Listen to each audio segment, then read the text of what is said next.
Hello दोस्तों, स्वागत है आपका हमारे यूट्यूब चैनल मरीन वर्ल्ड में।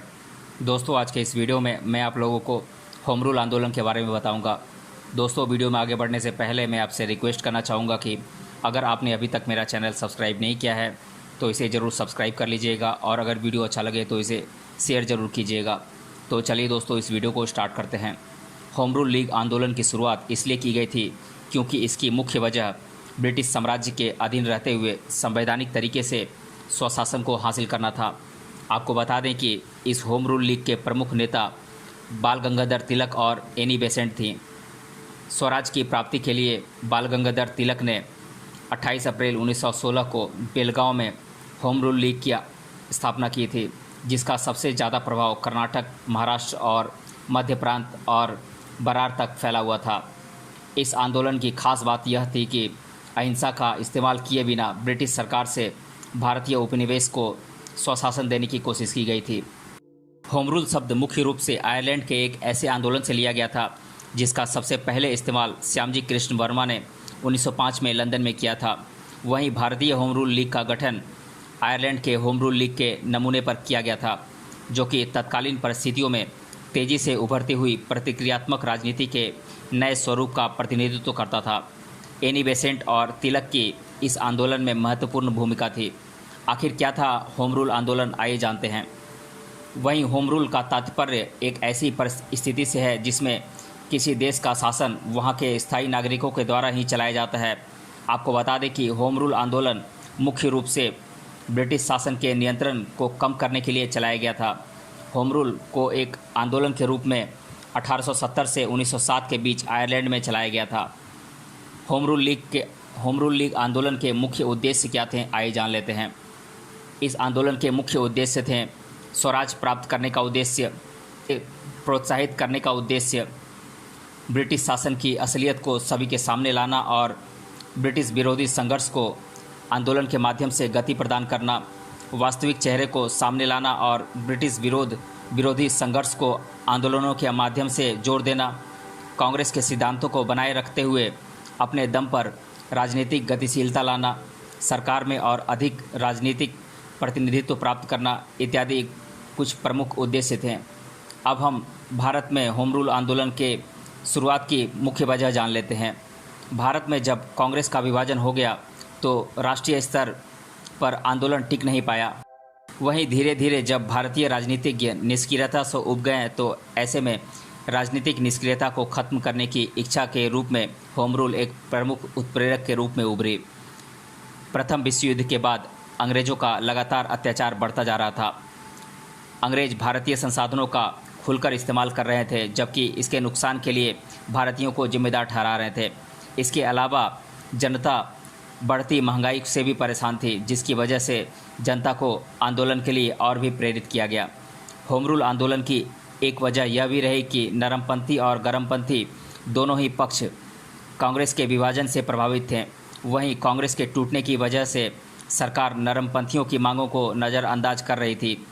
ऐसे में होम रूल आंदोलन दोनों के बीच समन्वय करके सरकार के सामने भारतीय मांगों को सशक्त रूप से उठाने का साधन बनकर उभरा। बाल गंगाधर तिलक को जेल से आज़ाद किया जाना भी आंदोलन की प्रमुख वजहों में शामिल है। साल 1914 में बाल गंगाधर तिलक के रिहा होने पर इस आंदोलन को महाराष्ट्र में संगठनात्मक ढांचा दिया गया। बाल गंगाधर तिलक आंदोलन के एक प्रमुख नेतृत्वकर्ता के रूप में उभरे और उन्होंने आंदोलन का व्यापक प्रचार किया। अब हम बाल गंगाधर तिलक के होम रूल लीग के बारे में जान लेते हैं। आयरलैंड के तर्ज पर शुरू की गई होम रूल लीग में बाल गंगाधर तिलक ने स्वराज और प्रशासकीय सुधार और भाषाई प्रांतों की स्थापना की मांग की। इसके अलावा शिक्षा को बढ़ावा देने पर भी इस लीग में जोर दिया गया।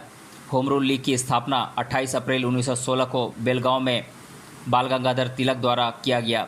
आपको बता दें कि इस लीग का मुख्य प्रभाव कर्नाटक, महाराष्ट्र, मुंबई को छोड़कर मध्य प्रांत और बरार क्षेत्र में बड़े स्तर पर पड़ा। हालांकि होम रूल लीग में किसी तरह का टकराव न हो, इसलिए तिलक और बेसेंट ने अलग अलग लीग का गठन किया था। तिलक ने होम रूल लीग की ज़रूरत को समझते हुए कहा, भारत उस बेटे की तरह है जो अब जवान हो चुका है। समय का तकाजा है कि बाप या पालक इस बेटे का वाजिब हक दे दे। तथा स्वराज प्राप्ति के लिए उनका मशहूर कथन है, स्वराज मेरा जन्मसिद्ध अधिकार है और मैं इसे लेकर रहूँगा। इसके अलावा बाल गंगाधर तिलक ने उस समय ये भी कहा था कि हिंसा से भारत की आज़ादी नहीं दिलवाई जा सकती है, अहिंसा का मार्ग अपनाकर ही भारतीयों को अंग्रेज़ों के चंगुल से छुटकारा दिलवाया जा सकता है। इसलिए उन्होंने आयरिश होम रूल जैसे आंदोलन के द्वारा भारतीयों की दशा में सुधार लाने की वकालत शुरू कर दी। इसके साथ ही उन्होंने ऐसे मुश्किल दौर में ब्रिटेन का सहयोग करने की बात भी कही। अब हम एनी बेसेंट की होम रूल लीग के बारे में जान लेते हैं। एनी बेसेंट, जो कि आयरलैंड की थियोसॉफिस्ट महिला थीं, उन्होंने भी होम रूल आंदोलन में अपना पूरा सहयोग दिया। वह साल 1896 में भारत आईं। स्वराज प्राप्ति के लिए इसकी शुरुआत एनी बेसेंट ने साल 1914 से ही कर दी थी। इसके साथ ही पत्रों के माध्यम से भारतीयों को राजनीति और स्वतंत्रता से परिचित कराया। सितंबर 1916 में एनी बेसेंट ने मद्रास के अड्यार में होम रूल लीग की स्थापना की। इस दौरान जॉर्ज अरुंडेल को सचिव नियुक्त किया गया। मद्रास के अलावा पूरे भारत में इन्होंने करीब 200 ब्रांच खोली थी। एनी बेसेंट की होम रूल लीग में यूसुफ बेप्तिस्ता, वीपी वाडिया, सीपी रामास्वामी अय्यर ने मुख्य भूमिका निभाई थी, जबकि जवाहरलाल नेहरू, पंडित मदन मोहन मालवीय, सुरेंद्रनाथ बनर्जी उनके लीग के प्रमुख सदस्यों में से थे। गोपाल कृष्ण गोखले की सर्वेंट ऑफ इंडिया सोसाइटी के सदस्यों को होम रूल लीग में प्रवेश की अनुमति नहीं थी। एनी बेसेंट की होम रूल लीग के सदस्यों की संख्या ज़्यादा थी, लेकिन तिलक के होम रूल लीग के संगठन की तुलना में ये कमज़ोर था। अब हम होम रूल लीग आंदोलन के प्रमुख उपलब्धियों को जान लेते हैं। होम रूल आंदोलन की खास बात यह रही कि इस आंदोलन की वजह से जन सामान्य को महत्व दिया गया। वहीं जिन लोगों ने इस आंदोलन के माध्यम से स्वराज प्राप्त करने और प्रशासन की सुधार की मांग की, उनके द्वारा तय किए गए स्वतंत्रता आंदोलन की मानचित्रावली को स्थायी तौर पर बदला गया। इस आंदोलन की महत्वपूर्ण उपलब्धियों में से एक उपलब्धि यह भी रही कि इसने देश और शहरों के बीच सांगठनिक संपर्क स्थापित किया, जिसके बाद लोगों को काफ़ी बड़े स्तर पर इसका फ़ायदा मिला। वहीं भारतीय स्वतंत्रता आंदोलन में देश के हर नागरिक ने अपनी अहम भूमिका निभाई, जो कि इस आंदोलन के सांगठनिक रूप की देन थी। होम रूल आंदोलन की मुख्य उपलब्धि यह भी रही कि आंदोलन ने जुझारू राष्ट्रवादियों की एक नई पीढ़ी को जन्म दिया। इसके साथ ही भारतीय जनसमुदाय की राजनीति में गांधीवादी आदर्शों के इस्तेमाल के लिए कहा गया। अगस्त 1917 में मॉन्टेग्यू की घोषणाएं तथा चेम्सफोर्ड सुधार काफ़ी हद तक होम रूल लीग आंदोलन से प्रभावित थे। तिलक और एनी बेसेंट की कोशिशों से कांग्रेस के लखनऊ अधिवेशन, जो कि 1916 में हुआ था, इसमें नरम दल और गरम दल के राष्ट्रवादियों के बीच समझौता होने में सहायता मिली। लीग के नेताओं का यह योगदान राष्ट्रीय आंदोलन की प्रक्रिया में मील का पत्थर साबित हुआ। होम रूल आंदोलन ने भारतीय स्वतंत्रता आंदोलन को एक नई दिशा और नया आयाम प्रदान किया। अब हम भारतीय स्वतंत्रता संग्राम पर होम रूल लीग आंदोलन के प्रभावों को जान लेते हैं। स्वराज प्राप्ति के लिए होम रूल लीग आंदोलन की शुरुआत की गई थी, लेकिन अंग्रेज़ों के दमन और कूटनीति की वजह से आंदोलनकर्ता स्वराज तो हासिल नहीं कर पाए, लेकिन इस आंदोलन ने भारतीय स्वतंत्रता संग्राम को बड़े स्तर पर प्रभावित किया। होम रूल आंदोलन में लोगों ने बड़े स्तर पर हिस्सा लिया। आपको बता दें कि इस दौरान पत्र पत्रिकाओं के माध्यम से स्वराज के महत्व का व्यापक स्तर पर प्रचार किया गया, जिससे जनता में राष्ट्रीय चेतना की भावना का विकास हुआ। इसके साथ ही जनता की यही चेतना आगे चलकर स्वतंत्रता आंदोलन को प्रेरित करती रही।